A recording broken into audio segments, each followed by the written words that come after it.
Hello everyone. जब हम last lecture में अपने परसेंटेज के बारे में डिस्कस कर रहे थे और परसेंटेज में हमने दो चीजें देखी, एक परसेंटेज ऑफ यील्ड कैसे कैलकुलेट करते हैं और दूसरा परसेंटेज ऑफ प्योरिटी कैसे कैलकुलेट करते हैं। मोल कॉन्सेप्ट का टॉपिक पढ़ रहे हैं और उसमें आज हम जो पढ़ने वाले हैं वो सबसे ज्यादा इंपॉर्टेंट बनता है। इंपॉर्टेंट किस लिए? जैसे हम कोई भी कंपाउंड का फॉर्मूला लिखते हैं, जैसे हमें किसी ने भी बोल दिया कि भाई सल्फ्यूरिक एसिड बताओ क्या होता है सल्फ्यूरिक एसिड, तो हमें बोलना तो उसने क्या है सल्फ्यूरिक एसिड, लेकिन हम लिखते क्या है कि भाई हमने बोल दिया H2SO4। अब बोलने कोई क्या लग रहा है सल्फ्यूरिक एसिड और लिखने हम क्या लग रहे हैं H2SO4। किसी ने बोला भाई नाइट्रिक एसिड लिख के दिखा, तो हमने लिख दिया HNO3। अरे यार ये कोई नाइट्रिक एसिड थोड़ी है, हम तो बोल रहे हैं नाइट्रिक एसिड लिखो, आप लिख रहे हो HNO3। इसका मतलब भी यही है, दोनों चीजें सेम है, चाहे मैं HNO3 लिख दूं और चाहे मैं नाइट्रिक एसिड लिख दूं। इसका मतलब ये हो गया कि मेरे को रिप्रेजेंट करने आना चाहिए। जैसे मैं किसी भी चीज को रिप्रेजेंट करूं, हर चीज का एक सिंबल होता है, तो उसी तरीके से हम यहां पे रिप्रेजेंट करने लग रहे किसी भी कंपाउंड को जहां पे एलिमेंट्स आपस में अरेंजमेंट कर रहे हैं। और किस तरीके से? भाई एक हाइड्रोजन मिला किसके साथ? एक नाइट्रोजन के साथ में और 3 ऑक्सीजन के साथ में। जब ये एक अरेंजमेंट हो गया, पर्टिकुलर अरेंजमेंट हो गया किसका? हाइड्रोजन का, नाइट्रोजन का और ऑक्सीजन का, तो हमारे पास क्या बना दिया इसने? एक कंपाउंड बना दिया और वो बना दिया नाइट्रिक एसिड।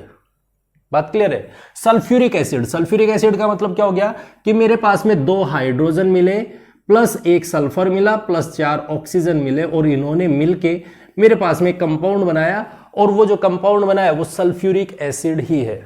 चाहे मैं H2SO4 बोल दूं और चाहे मैं इसको सल्फ्यूरिक एसिड बोल दूं, दोनों का मतलब सेम ही है। बात क्लियर है? अब सबसे बड़ी बात आती है कि मैंने जब इनको रिप्रेजेंट किया है, ये क्या है? एक तरीका है रिप्रेजेंट करने का, तो हम इनको बोलते हैं फॉर्मूला। किसी भी कंपाउंड का फॉर्मूला क्या होगा? HCl, हाइड्रोक्लोरिक एसिड, तो आपको क्या बोलना पड़ेगा? HCl बोल दो भाई सीधा। आप HCl लिख दो चाहे हाइड्रोक्लोरिक एसिड लिख दो। इसका मतलब ये है कि अगर आपको हाइड्रोक्लोरिक एसिड बोला है और आप उसको हाइड्रोक्लोरिक एसिड ना लिख के आप उसको HCl लिख रहे हो, तो आपने बोल दिया कि मैंने इसका फॉर्मूला बता दिया भाई, ये फॉर्मूला है। जैसे आप मैथ्स में पढ़ते हो कि भाई एक सर्कल है और सर्कल का एरिया क्या है? एक सर्कल है उसका एरिया क्या है? तो आप सीधा बोल सकते हो पाई आर स्क्वायर। आप पाई आर स्क्वायर बोलोगे, इसका मतलब भी सर्कल का एरिया है, और आप उसको ये बोलोगे कि सर्कल का एरिया है, तो इसका मतलब भी आप पाई आर स्क्वायर का ही जिक्र कर रहे हो। मतलब हमें क्या मिल गया? फॉर्मूला मिल गया। बात क्लियर है? तो हम किसी भी कंपाउंड को जब हम रिप्रेजेंट करते हैं एक पर्टिकुलर अरेंजमेंट में, तो उनको हम बोलते हैं फॉर्मूला। बात क्लियर है? अब ये फॉर्मूला 2 टाइप्स का होता है। किस किस टाइप का? एक फॉर्मूला ये हो सकता है, या तो उस फॉर्मूले को हम ड्राइव करें किसी भी एम्पेरिकल फॉर्मूले से, या तो ये फॉर्मूला एम्पेरिकल हो सकता है, या फिर यही फॉर्मूला मॉलिक्यूलर हो सकता है। अब इन दोनों का मतलब क्या है? इन दोनों का मतलब अलग अलग है। एम्पेरिकल का मतलब क्या है? एम्पेरिकल का मतलब यह है कि मैं किसी भी कंपाउंड को रिप्रेजेंट करूंगा, लेकिन उसको किसी एक सिंपलेस्ट होल नंबर रेशियो में डिस्कस करूंगा। होल नंबर में सिंपलेस्ट, जो उससे छोटी यूनिट नहीं हो सकते। जैसे अगर यदि हम किसी घर को बनाने लग रहे हैं, किसी भी घर को बना रहे हैं, तो उसकी जो बेसिक यूनिट है वो क्या है? एक ईंट है। तो जो ईंट है, अब ये जो एक ईंट है, ये मेरे पास में एम्पेरिकल फॉर्मूला होगा, इससे छोटी कोई यूनिट नहीं है। एम्पेरिकल फॉर्मूले से कोई भी एक छोटी यूनिट नहीं होगी। लेकिन अगर यदि मैं इन्हीं ईंटों को आपस में जोड़ जोड़ के और एक घर बना देता हूं, तो मेरे पास में जो बन के आएगा वो मेरे पास में मॉलिक्यूलर फॉर्मूला बन के आएगा। वो मुझे एक्चुअल कंपाउंड की पोजीशन बताएगा कि मेरे पास में एक्चुअल में उसमें जो जो एलिमेंट्स मिले हुए हैं वो कितने कितने रेशियो में मिले हैं, ये मुझे एक्चुअल रेशियो देगा। जैसे अभी तक आपको ये बात क्लियर नहीं हुई है, नहीं? जैसे मान लो सपोज करो आपको बोल दिया कि भाई बेंजीन है, जिसके बारे में आप बहुत अच्छे से जानते हो। बेंजीन होता है, वो होता है C6, ये होता है बेंजीन का फॉर्मूला क्या होता है? C6H6। अब आपसे किसी ने भी पूछ लिया कि इसका एम्पेरिकल फॉर्मूला क्या होगा। एम्पेरिकल फॉर्मूला का मतलब क्या हो गया, आपको इसकी सिंपलेस्ट यूनिट लिखनी है, जो सबसे छोटी से छोटी यूनिट हो सकती है, छोटी से छोटी यूनिट। तो वो क्या होगी, आप इसमें देखोगे कि भाई 6 कार्बन है, कार्बन ये कंपाउंड किस किस से मिलके बने, कार्बन का और हाइड्रोजन दोनों का रेशियो है, कार्बन का और हाइड्रोजन का रेशियो है। अब कार्बन कितने हैं, 6 है, हाइड्रोजन कितने हैं, दैट इज 6। कार्बन भी 6 है, हाइड्रोजन भी 6 है। और अगर यदि मैं इन दोनों को देखो, दोनों के दोनों एक दूसरे से कैंसिल हो रहे हैं, दोनों नंबर एक दूसरे से कैंसिल हो रहे हैं, तो मैं इसको अगर यदि रिप्रेजेंट करूं तो मैं कह सकता हूं कि यहां पे 1 और 1, तो मेरे पास में एम्पेरिकल फॉर्मूला जो बन के आएगा वो आएगा CH, मेरे पास में ये बन के आ गया। बात क्लियर है।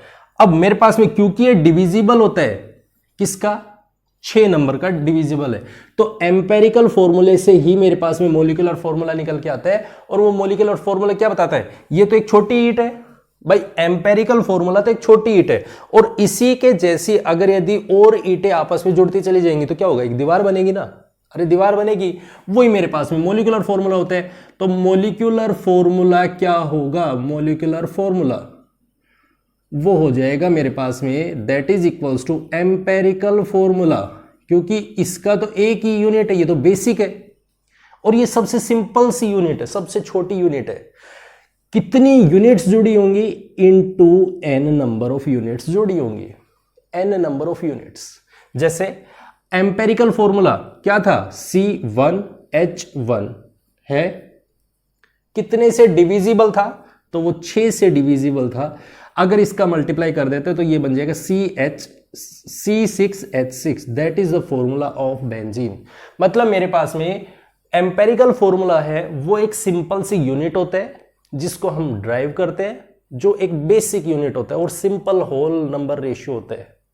लेकिन जब हम मोलिकुलर फॉर्मूला की बात करेंगे तो मोलिकुलर फॉर्मूला होता है एम्पेरिकल फॉर्मूला इनटू n, क्योंकि n नंबर ऑफ ईंटें जुड़ी हुई है तो मेरे पास में एक दीवार बनी है, तो n नंबर से मल्टीप्लाई करेंगे। अब वो n नंबर क्या होगा, वो n नंबर होगा जिस नंबर से हमने डिवाइड किया है उस एम्पेरिकल फॉर्मूला को, वो मेरे पास में क्या बनाएगा, C1H1 into 6, that is C6H6। बात क्लियर है। जैसे दूसरा एक एग्जांपल देखते हैं। हमने बोला बहुत अच्छे से हम पढ़ते हैं ग्लूकोज के बारे में, ग्लूकोज के बारे में पढ़ा है हमने। ग्लूकोज का फॉर्मूला क्या होता है, ग्लूकोज इसका फॉर्मूला होता है C6H12O6। ध्यान से समझना, बिल्कुल आराम से समझना है, कोई हेजिटेशन नहीं होनी चाहिए, ठीक है। ग्लूकोज का फॉर्मूला ये बना, ठीक है। यहां पे मेरे को सबसे पहले लिखना है इसका एम्पेरिकल फॉर्मूला। एम्पेरिकल फॉर्मूला क्या होगा, एम्पेरिकल फॉर्मूला होगा इसका, भाई कार्बन है, हाइड्रोजन है और ऑक्सीजन है। अब कितने कितने हैं मेरे पास में, 6 कार्बन, 12 हाइड्रोजन, 6 ऑक्सीजन, इस रेशियो में जुड़े हुए हैं, ठीक है। मेरे को एम्पेरिकल फॉर्मूला लिखना है इसका, जो कि सबसे सिंपल यूनिट होगा। देखो मैंने देखा 6, 12, 6 सभी के सभी किस नंबर में आते हैं, 6 के डिविजिबल है, 6 के डिविजिबल है। तो मैं इसको अगर काटूं तो 6 1 जा 6, 6 2 जा और 6 1 जा, तो मेरे पास में फॉर्मूला क्या बना, जो एम्पेरिकल फॉर्मूला बना है वो बना है C1H2O1। मेरे पास में जो एम्पेरिकल फॉर्मूला बन के आया वो आ गया C1H2N, H2 और O1। क्लियर है। अगर मेरे को यहां से मोलिकुलर फॉर्मूला निकालना है तो मोलिकुलर फॉर्मूला क्या हो जाएगा इसका, मोलिकुलर फॉर्मूला हो जाएगा जो कि n number into empirical formula, empirical formula n number, n का मतलब n कितने, जो कि 6 का डिविजिबल है, भाई 6 का डिविजिबल है तो वो 6 into empirical formula that is C1H2O1। तो मेरे पास में फॉर्मूला आ गया C6H12O6, that is the molecular formula. Molecular formula मुझे बताता है एक्चुअल नंबर, कि उसमें कितने कितने एटम्स प्रेजेंट हैं, वो मुझे एक्चुअल नंबर बताता है। और जो एम्पेरिकल फॉर्मूला है वो मुझे बताता है एक सिंपल सा, जो उससे छोटी यूनिट नहीं हो सकती है।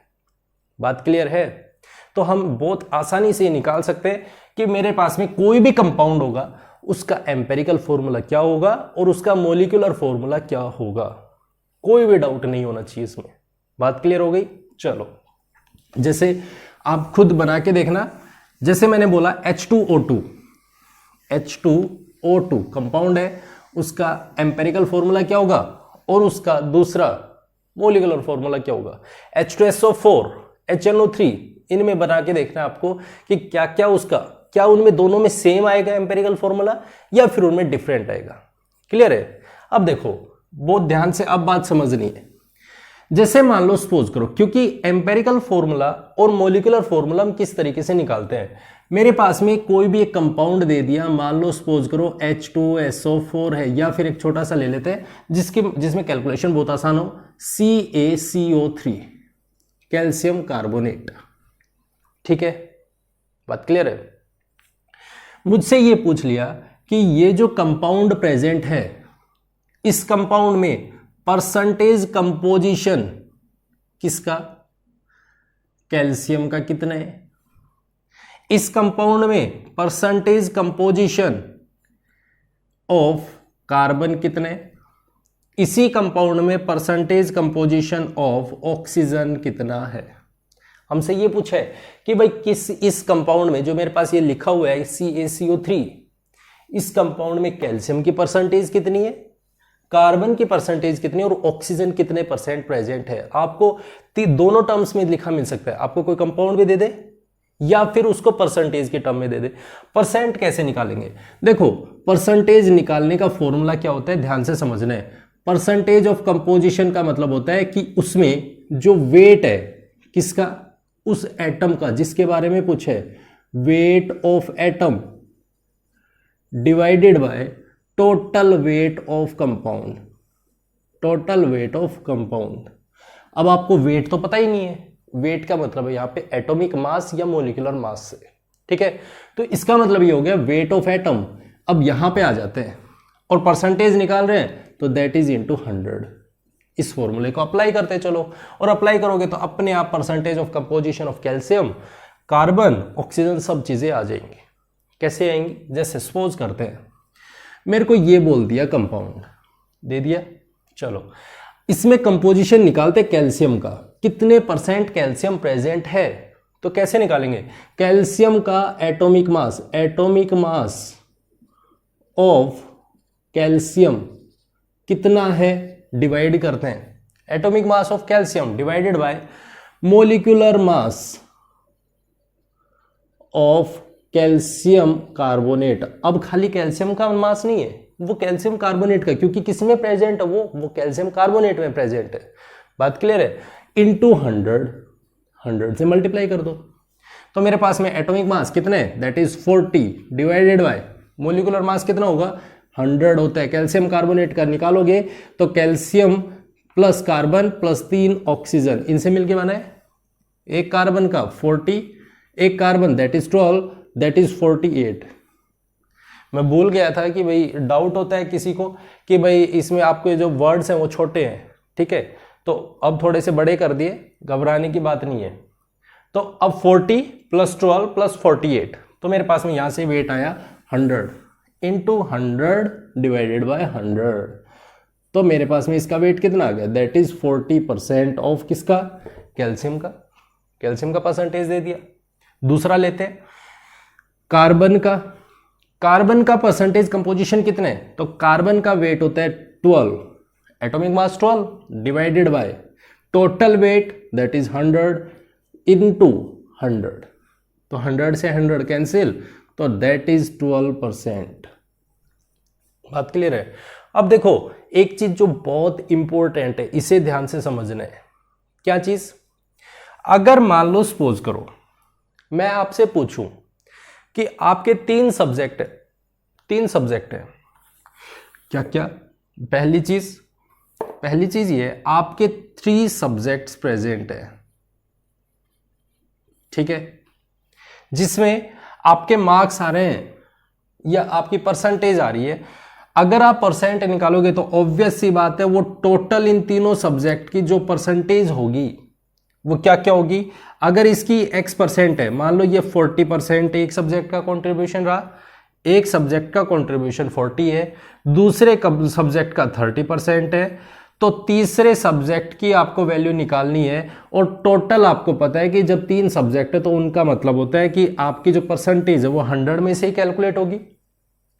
आपको ये बात तो पता है कि भाई जब हम परसेंटेज निकालते हैं तो इसका मतलब क्या है, जितने भी सब्जेक्ट हैं उन सभी का समेशन इक्वल्स टू 100। ऑब्वियस सी बात है, क्लियर है। तो उनका इक्वल कंट्रीब्यूशन है। भाई इसका x% दे रखा है प्लस इसका y प्लस z, और उन तीनों का समेशन किसके बराबर आएगा, 100 के बराबर। अब मेरे को इस कंपाउंड में बोला है, ये कंपाउंड किस किस से मिलके बने, कैल्शियम से प्लस कार्बन से प्लस ऑक्सीजन से, इन तीनों से मिलके बने। अब कैल्शियम का परसेंटेज मैंने निकाल लिया, प्लस कार्बन का परसेंटेज मैंने निकाल लिया। आपको क्या पता चल गया कि ऑक्सीजन का परसेंटेज कितना है, तो हम कैसे निकाल सकते हैं, बहुत आराम से, कैलकुलेशन करने की जरूरत भी नहीं है। हम क्या कर सकते हैं उससे सीधा, हम कर सकते हैं भाई 40% कैल्शियम है प्लस 12% मेरा कार्बन है, तो ऑक्सीजन कितना परसेंट होगा, that is x% is equals to 100%, क्योंकि इन तीनों का समीशन किसके बराबर आएगा, ऑब्वियस सी बात है 100 के बराबर आएगा। ये बात बहुत आराम से समझनी है, क्योंकि क्वेश्चन आपके ऐसे बेस पे पूछे जाते हैं। आपको बहुत केसेस में ऐसा मिलेगा जहां पे ऑक्सीजन का परसेंटेज नहीं दिया मिलेगा, वो ऑक्सीजन का परसेंटेज आपको खुद कैलकुलेट करना पड़ेगा। ठीक है, तो हमारे पास में यहां पे क्या हो गया, 40 plus 12 that is 56 plus x% is equals to 100।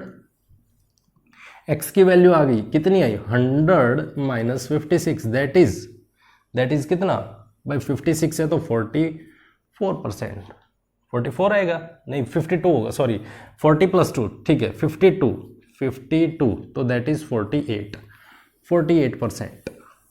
मेरे पास में ऑक्सीजन है वो कितने परसेंट है, 48% है। कैसे है देखो, यहां पे देख लेते हैं, कैलकुलेट करते हैं, ऐसा सिमिलर केस है। अगर हमें यहां से फॉर्मूले से निकालने हैं तो फॉर्मूले से निकाल लेते हैं कि भाई परसेंटेज कंपोजिशन ऑफ ऑक्सीजन कितने है भाई, कंपाउंड में मेरे पास में एक ऑक्सीजन का एटॉमिक मास होता है 16 होता है। कितने ऑक्सीजन है, देखो 3 ऑक्सीजन प्रेजेंट है, तो 3 ऑक्सीजन का कितना होगा, 3 × 16 दैट इज 48। तो अब परसेंटेज निकाल लो, 48 divided by 100 × 100 that is equals to 48%। वही वैल्यू यहां पे आने लग रही थी ऊपर। बात क्लियर हो गई है। तो आपको अगर मान लो सपोज करो क्वेश्चन कैसे कैसे गिवन होंगे, एक तो ये चीज हो गई किस तरीके से हम परसेंटेज निकालते हैं। परसेंटेज निकालनी हमें आ गई है, ठीक है, कि हम क्या करेंगे, किसी भी कंपाउंड का एटॉमिक मास डिवाइड करेंगे जो कि टोटल होगा, और उसको किससे, जिस एलिमेंट के बारे में पूछा उसके एटॉमिक मास को अगर यदि हम उस कंपाउंड के एटॉमिक मास से डिवाइड कर देते तो वहां से हमें परसेंटेज ऑफ कंपोजिशन मिल जाता है कि उस एलिमेंट का कितना पार्टिसिपेशन उसमें है। बात क्लियर हो गई। अब देखो जैसे मान लो सपोज करो, अब एम्पेरिकल फॉर्मूला किस तरीके से निकालेंगे, ध्यान से सुनना है, बहुत इंपॉर्टेंट बात है। अब अगर मेरे पास में कोई भी कंपाउंड का एम्पेरिकल फॉर्मूला ड्राइव करना है, कि हमसे पूछ लिया जाए कि कंपाउंड का एम्पेरिकल फॉर्मूला निकालिए, तो कैसे कैसे निकालने। जैसे पहले हम क्वेश्चन देखते हैं, एक क्वेश्चन के साथ में करेंगे तो हम बहुत अच्छे से समझ पाएंगे, बाद में उसके रूल्स नोट करेंगे। सबसे पहली चीज, आपसे क्वेश्चन दे दिया, क्या क्वेश्चन दिया, सपोज करते हैं हम क्वेश्चन है, क्वेश्चन मेरे पास कोई भी एक कंपाउंड है जो बनने लग रहा है कैल्शियम से, कार्बन से एंड ऑक्सीजन से। क्वेश्चन किस तरीके से आएगा, ध्यान से सुनने। मेरा कोई कंपाउंड है, वो फॉर्मूला बन रहा है उसका कैल्शियम, कार्बन और ऑक्सीजन को कंटेन करता हुआ, इन तीनों के मिलने से मेरे पास कंपाउंड बन रहा है। बात क्लियर है, ठीक है, जिसमें आपका कैल्शियम का परसेंटेज है दैट इज 40%, कार्बन का परसेंटेज है दैट इज 12%, ठीक है, इन दोनों का वेट दे दिया, इन दोनों के परसेंटेज दे दी, जिसमें आपको लास्ट में बोल दिया, फुल स्टॉप लगा के फिर बोल दिया, if molecular mass of that compound is 100 gram per मोल। अगर यदि इस कंपाउंड का मोलिकुलर मास 100 ग्राम है तो बताओ पहली चीज इसका एम्पेरिकल फॉर्मूला क्या होगा और दूसरी चीज इसका मोलिकुलर फॉर्मूला क्या होगा। दोनों चीज बतानी है हमें, ध्यान से सुनना है। अब दोनों चीजें एक में ही आ गई हैं। पहला क्या पूछा है, एम्पेरिकल फॉर्मूला, और दूसरा क्या पूछा है, मोलिकुलर फॉर्मूला बताने। बात क्लियर हो गई है? तो ध्यान से समझना है। अब इसके रूल्स क्या क्या आपको करना है, किस तरीके से हम एम्पेरिकल फॉर्मूला निकालते हैं। सबसे पहला काम आपका ये होगा, आपको सबसे पहले एम्पेरिकल फॉर्मूला ड्राइव करने हैं। एम्पेरिकल फॉर्मूला, ठीक है, कैसे कैसे देखो। सबसे पहला काम क्या है, आप परसेंटेज ऑफ कंपोजिशन कैलकुलेट करो। जो आपको गिवन होगा परसेंटेज ऑफ कंपोजिशन, वो कैसे कैसे भाई, मेरे पास में कैल्शियम है प्लस कार्बन है प्लस ऑक्सीजन है। मुझे नहीं पता है ऑक्सीजन कितने, उसमें हमें नहीं पता है। हमें क्या क्या पता है, सिर्फ उसमें कैल्शियम है, उसमें कार्बन है, उसमें ऑक्सीजन है। कितने नंबर्स प्रेजेंट है ये हमें नहीं पता है। हम तो ये मान के चलेंगे कि बस इतने हैं, ये प्रेजेंट है। और इन तीनों का जो परसेंटेज ऑफ कैल्शियम है, परसेंटेज ऑफ कार्बन है और परसेंटेज ऑफ ऑक्सीजन है, इन तीनों का समेशन 100 के बराबर आएगा। 100 के बराबर आएगा। कैल्शियम का परसेंटेज दे दिया 40, कार्बन का परसेंटेज दे दिया 12, ऑक्सीजन का कहीं दे रखा है क्या, नहीं दे रखा है। लेकिन मुझे एक बात पता है, इन तीनों का ही समेशन किसके बराबर होता है, 100 के बराबर होता है। तो मेरे को इसकी वैल्यू पता है, इसकी वैल्यू पता है, तो मैं यहां से x की वैल्यू निकाल लेता हूं, दैट इज 48%। तो मतलब पहला काम मेरा क्या हो गया, पहला काम मेरा ये हो गया कि परसेंटेज ऑफ कंपोजिशन कैलकुलेट करूंगा। बात क्लियर हो गई? ठीक है। दूसरा काम, जैसे ही आप परसेंटेज निकालोगे, जो परसेंटेज वैल्यू आएगी, परसेंटेज वैल्यू, जो परसेंटेज वैल्यू आएगी उसको डिवाइड करोगे। डिवाइड करने, किससे डिवाइड करने, जो एटॉमिक मास होगा। एटॉमिक मास, किसका एटॉमिक मास होगा, of that element. That element, कौन से एलिमेंट का, परसेंटेज वैल्यू को। अब जैसे मान लो किस किस के लिए कर रहे हो भाई, मेरे पास में कैल्शियम है, कैल्शियम की परसेंटेज कितनी है, दैट इज 40 वैल्यू दे रखी है। इसको डिवाइड करने किसके एटॉमिक मास से, कैल्शियम के एटॉमिक मास से, तो 40, तो इसकी वैल्यू 1 आ गई। दूसरा दे रखा है, कार्बन की परसेंटेज दे रखी है, कितनी वैल्यू है, दैट इज 12, भाई 12% है। डिवाइड करने किससे, उसके एटॉमिक मास से, किसके एटॉमिक मास से, कार्बन के एटॉमिक मास से, तो दैट इज 12। ऑक्सीजन, ऑक्सीजन की परसेंटेज दैट इज 48।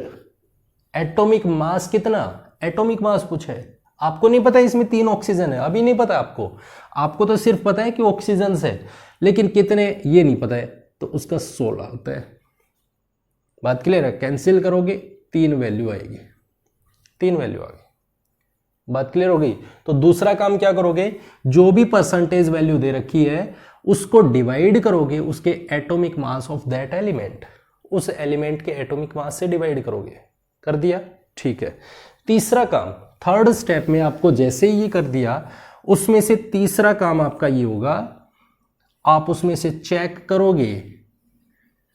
चेक करना है, क्या चेक करना है कि कौन सी वैल्यू स्मॉलर आई, स्मॉलर वैल्यू, किसकी वैल्यू, जो हमने डिवाइड किया है परसेंटेज वैल्यू को एटॉमिक मास से डिवाइड करने के बाद जो वैल्यू छोटी आएगी, स्मॉलर वैल्यू आएगी, उस वैल्यू से, उस स्मॉलर वैल्यू से सभी के सभी जो जो वैल्यूज आई हैं उन वैल्यूज को डिवाइड करेंगे। All values divide, all values are divided by smaller value. जैसे मेरे पास में कैल्शियम की वैल्यू आई 1, जब डिवाइड किया 40/40, जब कार्बन को डिवाइड किया तो 1, और मैंने ऑक्सीजन को डिवाइड किया तो 3। इन तीनों में से छोटी कौन सी है भाई, एक और एक है, तो दोनों में से कोई सी भी ले लो। तो हमने इसको डिवाइड किया 1/1, 1/1, 3/1, यही बना। तो मेरे पास में छोटी वैल्यूज जो होंगी उसको अज्यूम करना है और उस वैल्यू से सभी को डिवाइड करना है।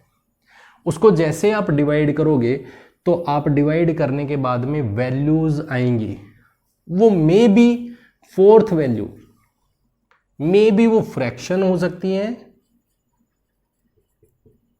फ्रैक्शनल भी आ सकती हैं, और मे बी वो कंप्लीट आएंगी। भाई वो कंप्लीट भी आ सकती है। मान लो सपोज करो मेरे पास गलती से यहां पे ये होता है कि भाई छोटी वैल्यू होती है, ऐसे होता है ये 1 2 3, ये था, ये तो कोई बात नहीं है, लेकिन यहां पे ये होता 2 3 4, ये वैल्यूज होती, ये वैल्यूज होती। तो अब मेरे पास में क्या क्या वैल्यू बनती भाई, छोटी वैल्यू कौन सी इन दोनों में से, मान लो कैल्शियम का 2 होता, ये 3 होता, ये 4 होता, ठीक है। अब इन तीनों में से छोटी कौन सी है, वो क्या कैल्शियम की है, दैट इज 2। तो 2 3 4 इनमें से छोटी है, तो इसको डिवाइड करते हैं 2/2, 3/2, 4/2 कर दिया। मेरे पास वैल्यूज क्या क्या आई, वैल्यू आ गई यहां से तो 1, यहां से 1.5 और यहां से 2, ये वैल्यू आ गई। अब मैंने क्या बोला है, फ्रैक्शनल भी आ सकती है, कंप्लीट भी आ सकती है, फ्रैक्शनल वैल्यू भी आ सकती है और कंप्लीट भी आ सकती है। अगर यदि कंप्लीट आती है तो बहुत अच्छी बात है, बिल्कुल घबराने वाली बात नहीं है। लेकिन अगर फ्रैक्शनल आती है, क्योंकि हमने जो फॉर्मूले के लिए डेफिनेशन पढ़ी है वो ये पढ़ा है सिंपलेस्ट होल नंबर रेशियो होगा, होल नंबर रेशियो, लेकिन यहाँ पे तो फ्रैक्शनल वैल्यू आ रही है। तो हम इस फ्रैक्शनल वैल्यू को हम रिमूव करेंगे, और वो रिमूव कैसे करेंगे, हम इस वैल्यू को कुछ ऐसा कर दें कि मेरे पास ये खत्म हो जाए। कब खत्म होगा, जब मैं इसको 2 से मल्टीप्लाई करूंगा। अब ध्यान देना है, केवल एक नंबर को मल्टीप्लाई नहीं करना है, सभी को मल्टीप्लाई करना है 2 से। तो मैंने इनको सभी को 2 से मल्टीप्लाई कर दिया, मल्टीप्लाई बाय 2। तो मेरे पास क्या क्या वैल्यू आ गई, कैल्शियम का, कार्बन का, ऑक्सीजन का 2 3 4। देखो ये कंप्लीट नंबर बन गया है, बन गया। फ्रैक्शन को कन्वर्ट कर दोगे कंप्लीट नंबर में, जैसे आप कन्वर्ट करोगे कंप्लीट नंबर में तो आपके पास में यहां से जो रेशियो बन के आएगा, क्या बना, कैल्शियम दैट इज 2, कैल्शियम के नीचे कैल्शियम, कार्बन के नीचे कार्बन, ऑक्सीजन के नीचे ऑक्सीजन। आप इस फॉर्मूले को लिख दो, यही आपका फॉर्मूला हो जाएगा। आपके पास में फॉर्मूला क्या बन रहा था, इससे पहले जब आप डिवाइड कर रहे थे, ये तो मैंने समझाने के लिए बताया था कि वैल्यू डिफरेंट है। अभी आपने क्या देखा, यहाँ पे 1 था, 1 था, 3 था। भाई जब हमने डिवाइड किया तो ये वैल्यू आ रही थी। तो calcium carbon oxygen that is 1 1 3। तो कैल्शियम के नीचे 1, कार्बन के नीचे 1, ऑक्सीजन के नीचे 3, तो that is equals to calcium carbonate. ये हमारा फॉर्मूला बन गया। कहां से, इससे, जो मेरे पास में क्या है फॉर्मूला, जो क्या है फॉर्मूला, एम्पेरिकल फॉर्मूला है, एम्पेरिकल फॉर्मूला, मेरा एम्पेरिकल फॉर्मूला है ये वाला। कौन सा, कैल्शियम कार्बोनेट का। तो इस रूल्स को सबसे पहले नोट कर लेना कि मेरे पास में एम्पेरिकल फॉर्मूला किससे ड्राइव किया हमने। तो एक बारी फिर से मैं इन सभी रूल्स को अप्लाई करता हूं एकदम बिल्कुल पर्टिकुलर अरेंजमेंट में, और फिर इस क्वेश्चन को करके देखते हैं क्या क्या है। देखो हमने क्या लिखा, सबसे पहला काम हमने क्या किया था, सबसे पहला काम हमने लिखा कैल्शियम कार्बन ऑक्सीजन कितनी परसेंटेज है, 40%, carbon that is 12, oxygen that is 48%। यही था। परसेंटेज को हमने डिवाइड किया है किससे, मोलिकुलर मास से।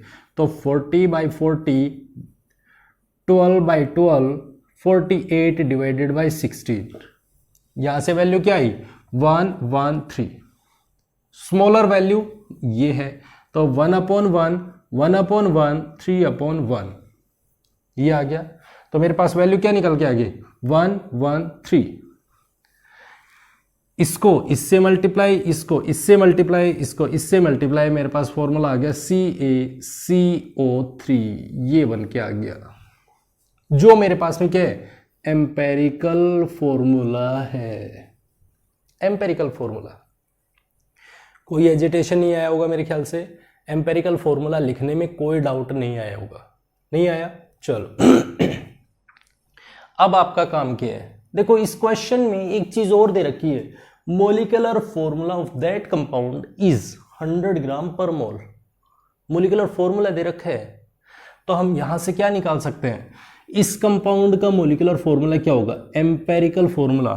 अब आपको क्या करना है, अब आपको यहां से, क्योंकि हमने एक चीज पढ़ी है, मोलिकुलर फॉर्मूला क्या होता है, molecular formula that is equals to किसके बराबर होता है भाई, एम्पेरिकल फॉर्मूला तो होता है वो तो सिंपल सी यूनिट होती है, वो तो छोटी सी यूनिट होती है।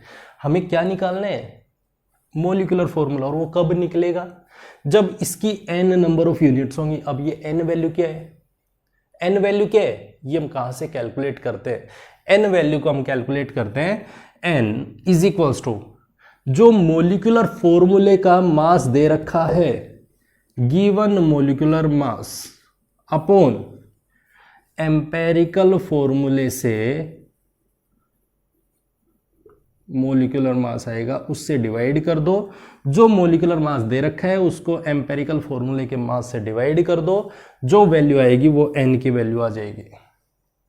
इसकी वैल्यू कितनी है, दैट इज 100, इसकी कितनी है, दैट इज 100, और मेरे पास में ये वैल्यू आ गई 1, n is equals to 1 put करोगे, 1 इंटू एम्पेरिकल फॉर्मूला क्या है, CaCO3, तो मेरे पास मोलिकुलर फॉर्मूला क्या बन गया, दैट इज CaCO3।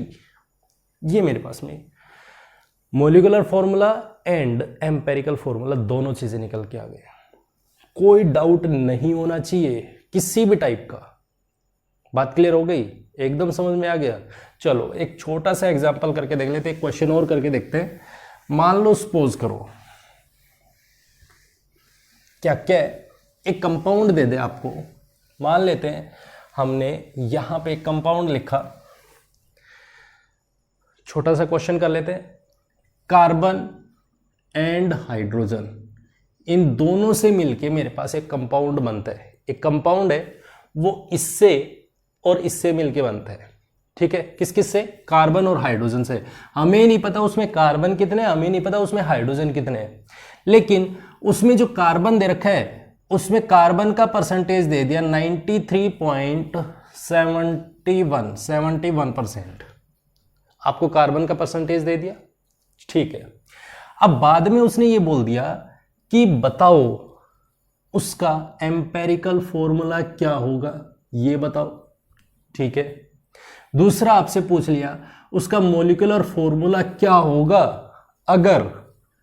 अगर यदि उसका जो मास है that is 128 gram per mole.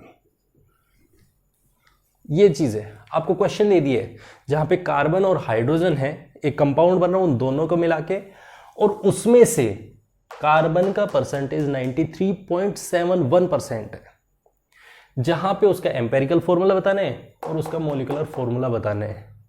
Molecular formula जब बताना है जब उसका एटॉमिक मास, जब उसका मोलिकुलर मास, कंपाउंड का मोलिकुलर मास है वो 128 ग्राम पर मोल है, तो बताना है, ठीक है। कोई दिक्कत नहीं है, बिल्कुल बहुत आसान सा क्वेश्चन है, कर सकते हैं। अब कैसे, हमने लिखा कार्बन एंड हाइड्रोजन। सबसे पहला काम हमारा क्या, जो भी एलिमेंट्स दे रखे हैं उनकी परसेंटेज कंपोजिशन कैलकुलेट करनी है।